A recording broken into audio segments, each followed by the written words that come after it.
Recorded Books and RB Digital present Daughter of Moloka'i by Alan Brennert. Narrated by Tamlin Tomita. For Carter Schultz, an abiding friend, an inspiring writer. Part 1. Hapa. Prologue. 1917. A wave of Kona storm clouds rolled across the jagged peaks of the Waianae Range, arriving in Honolulu with a cannonade of thunder and the kind of wind and rain Hawaiians called lani paina, crackling heavens. In the harbor, even the largest ships seesawed in their berths. One little steamer, the Claudine, barely made it into port by sunset, before the sundered clouds began to weep and rage.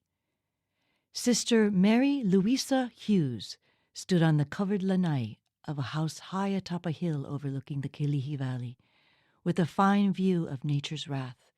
Short and stocky, she didn't flinch at the trumpeting thunder or the spears of lightning in the distance. In fact, there was a smile on her broad, open face. Louisa had grown up on the south side of Chicago, her family's Coldwater flat wedged into the middle of a stack of sooty tenement apartments. She had never drifted to sleep to the soothing patter of rain on a rooftop, not until taking her novitiate at the Franciscan convent in Joliet. So what she was now witnessing, the majestic fury of a genuine tropical storm, this was glorious. God's glory, yes, but also Hawaii's. She was more certain than ever that this was where she belonged, glad that she had answered the call for volunteers to make the long voyage to Oahu to serve at the Kapiolani Home for Girls. But there was work to do. Kauiokalani, the night nurse, was sick, and Louisa had taken her shift. There were 58 girls, ranging in age from 20 months to 21 years, living at Kapiolani Home. And as Louisa entered, she could hear the youngest crying out in fright.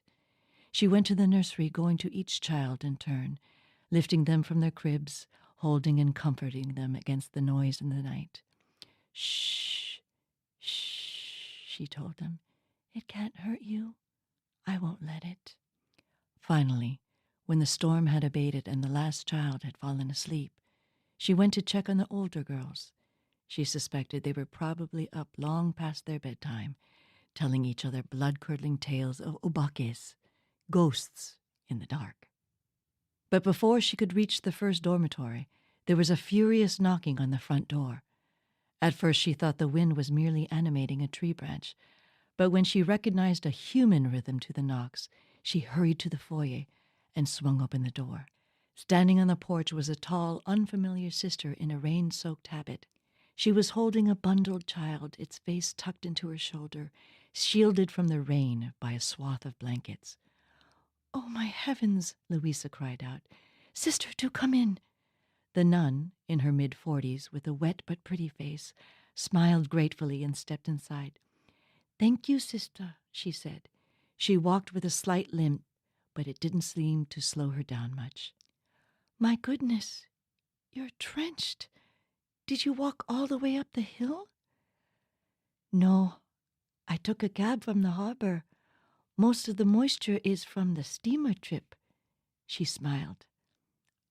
"I'm Sister Catherine Voorhees, and I've come bearing precious cargo." She peeled back a layer of blanket, revealing the sweet, round face of a frightened infant, no more than a year old, with the tawny skin of a native Hawaiian and the slightly almond-shaped eyes of a Japanese. She was an absolutely beautiful child, in the unexpected ways children could be in Hawaii. "Her name is Ruth Utagawa," Sister Catherine said, "and we've come from Kalaupapa." "I thought as much, but let's get you both out of those wet clothes and in front of a warm fire." Within 5 minutes, Catherine had shed her waterlogged habit, toweled her short brown hair as dry as she could, and slipped into a freshly laundered bathrobe offered by the friendly and efficient Sister Louisa. Ruth's blankets were soaked almost all the way through, but her corduroy frock was thankfully still dry. Louisa had brought them both into the kitchen, stoked a fire in the oven, heated up a bottle of milk for Ruth. To keep listening to this audiobook, I've left you a link in the description so you can do it at no cost thanks to Audible's 30-day free trial.